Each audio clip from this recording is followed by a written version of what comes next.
পানি উঠছে, পাশের বাড়ি পানি এসে কিন্তু ফিরে সব ছড়িয়ে ফেলে গেছে। পানিটা আসে যে লোহালে ধরিবাত ভাঙিয়ে তারপর পানি আসে। রিদ্রপুর, কাকরাবুনিয়া, লোহালিয়া গ্রাম এই তলাই গেছে। ভাঙ্গার ভিতরে এবারে সবচেয়ে পানির চাপ বেশি। সবাই তলাই গেছে। এবার আমার ওই যে বীজতলা নষ্ট হয়ে গেছে, গাছপালা সব শেষ, ঘরে কুমরমান পানি। এবার এই যে গরু বছর লই আমরা এখন বেতালে আছি, খুব কষ্টে আছি। এইটা প্রায় 3 গ্রাম তলাইছি।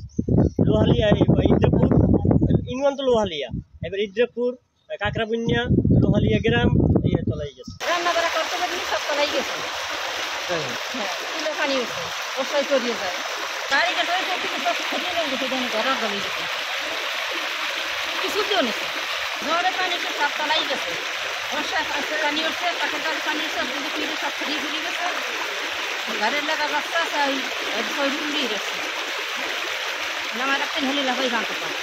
স্কুল দিয়ে পড়ছে, সামনে দিয়ে পড়ছে, এই জন্য একটু সাইডে ছড়িয়ে গেছে, পিছনে পড়ছে সব। পানির ভিতরে কোনো রান্না করতে হবে না, সব পুরো পানি ঢেকে ভরে গেছে। মানে আমি ছাড়া লাগতে আছে, কিছু করতে পারতেছি না।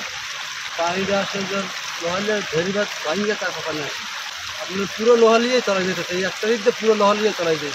তো ভাই ওই নদীর সাইডের যে বেরিবেটটা দুর্বলের কারণে প্রত্যেক বছর ভাঙে, প্রত্যেক জমাই ভেঙে যায়। আর ওই জায়গায় তো আমাদের স্থায়ীভাবে কোনো বেরিবেট দেয় না। বেরিবেট দিচ্ছে এই যে বোডাপিস থেকে এই যে ইদ্রিপুরে খেয়াঘাট পর্যন্ত, এই সাইডের বেরিবেটটাই বেশি সমস্যা। মাঝি বেরি হইন আর কি, মাঝি বেরি খাইগোবাড়ি ওই জায়গাতে।